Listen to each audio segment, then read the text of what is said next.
that was really interesting. We recorded that last year, and it was good working with him because we all like that sort of music, and we'd never sort of actually played with someone who's actually from that era, you know. So it was an education for us as well, and we'll be touring with it end of this month up until end of February, and then in the summer, you know. Orlando Julius is quite an easygoing guy, you know, and he's written classics. He wrote Going Back to My Roots, that song. He was an influence on Fela Kuti and other African musicians as well. So yeah, but he's sort of self-taught, so he's got his own thing going on, you know. Sometimes when you enter the world a different way, you bring in with that a different perspective. So I think that's what he's got going on, isn't it? He's an amazing player. Like, you know, when you see him really doing a solo and his eyes are popping out of his face, it's like, you know what I mean? It's really see that he plays with his soul and his heart. And so it's great to see, you know, when you see someone on stage who really, because I think that's where you get the connection, when you think, wow, he's really having an experience that connects you to that, and it sort of makes a good moment, I think, isn't it? Yeah. So, similar to Marshall, the same sort of thing when you see Marshall playing, it's that same kind of you just get into it. You're like, wow, look, he's really into it, and just like, because I think that's about music, is when you lose track of where you are or time, or, you know, and then you really are just in the moment. Your mind is there with, and that really is the present, you know. It's like that's what it's about.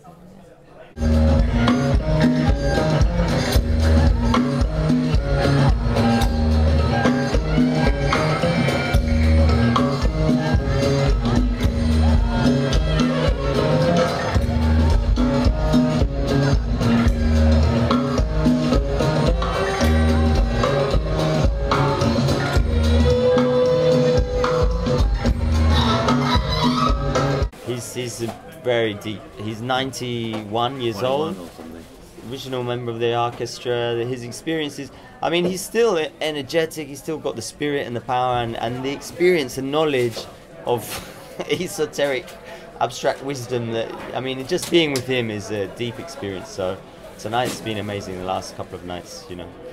So yeah. It'll take a while to soak it all in and to kind of wake up and realise that it really happens, you know. It's like when you have a dream and you remember you dreamt something really good, but when you wake up you can't remember all the details. It's kind of like that. That's what the past 2 gigs have been like. It's been like, I know that I did them, but I'm like, did I really do that? Yeah, I know what you mean. Next week I'll be seems like a shit, dream, I really did do it, you know? Yeah. So it's like, that's what it feels like, you know. Waking from a dream of cosmic free jazz. Exactly, it's all happening. Yeah.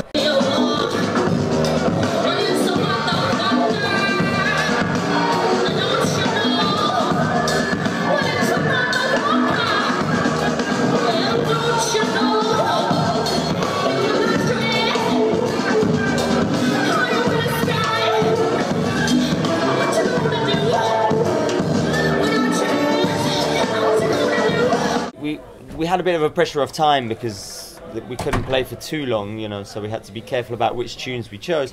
So we were talking about which tunes to play, and we realised that we were probably going to have too much because it's very easy to play these songs for a long time. And then we said, oh, we have this cover of Nuclear War as well. And they said, oh, we don't know if we're going to play. And we said, we'll just we'll play you 30 seconds. And we played. And then they said, no, we have to do that track. That track's great. We're definitely going to do that one. So we ended up doing lots of things. Yeah, you know, it had to be like that. But it was a vibe. It was definitely a vibe, you know. I think for them it was refreshing as well because they're used to playing with each other as the orchestra continually, you know, so they don't necessarily get to play in lots of different contexts. So I think for them it was also refreshing and interesting experience. So it's been great to share, you know. So the orchestra were living together in the Philadelphia studio and home of Sun Ra. Living together, rehearsing together. And are they still living there? There is still a house. They've still got a house there, I think, but I don't think. I don't think they all live together now. No, I think it's changed. I don't think it's the same setup as it was in the '60s. No. You know, and also I think at the time you had a certain amount of original members, whereas now I think it's Marshall Allen and Knoel, the only sort of Marshall Allen's the only original. Well, it's so still, I don't think there's a turnover. Some of them have been playing with them since some of the ones that with the band now since the '70s. Yeah. They don't really live together. They rehearse together, but I don't think they live together. But you know. It's still sound, you know, the music is still kind of under that same umbrella, you know what I mean? But I think of the the band, original really. music sounds that way because it was kind of created that way. Everyone living together, rehearsing together, eating together, you know, whatever.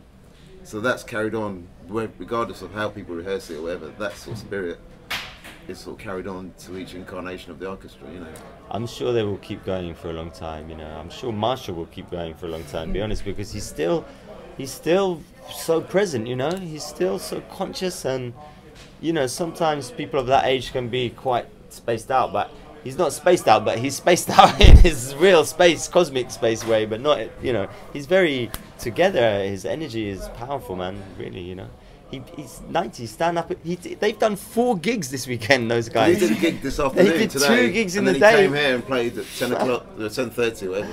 90 years old, you know. 90 years old. They play Saturday afternoon, Saturday night, Sunday afternoon, Sunday. But that's the way those guys do it, you know. The Sun Ra thing, they would rehearse.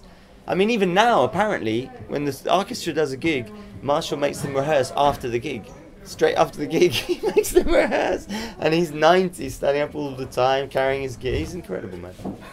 So, yeah. But, yeah. It's supposed to be the right philosophy to live on. I think so, man. Yeah. I think he's doing something right. He's you know. connected to this giant cable of cosmic energy, you know. That's what's driving him, I'm sure, man, of course. So the more he can do it, the better, I guess, you know. What about you? Your orchestra? You live all in the same place? We rehearse in the same place. We have been like that at times, to be honest. I mean, we've played in different bands over the years, and the Heliocentrics, we've been playing together for you know, 15 plus years, you know, and also been in other bands together and so on and so on. So yeah, there have been times when we have lived pretty much together. I mean, even in Italy, actually, we went one time to Italy, yeah, when we were playing with the Poets of Rhythm, which is a German band who's in the same spirit as us as well, you know. It's kind of friends that we have, you know, over the time, that, you know, who are in the same musical vibe, you know. So we went to, there was a place by Lake Garda, wasn't it? Yeah. And we were staying there and rehearsing there, and it was all it was snow. There was no You are hot not water. the Heliocentrics. there was no hot water. Man, grab him, go. get him, get him. go. Who are you? Mr. Malcolm Cato. Hey, how's it going? All right. You wanna join the interview? Nah, it's all good. You're under arrest.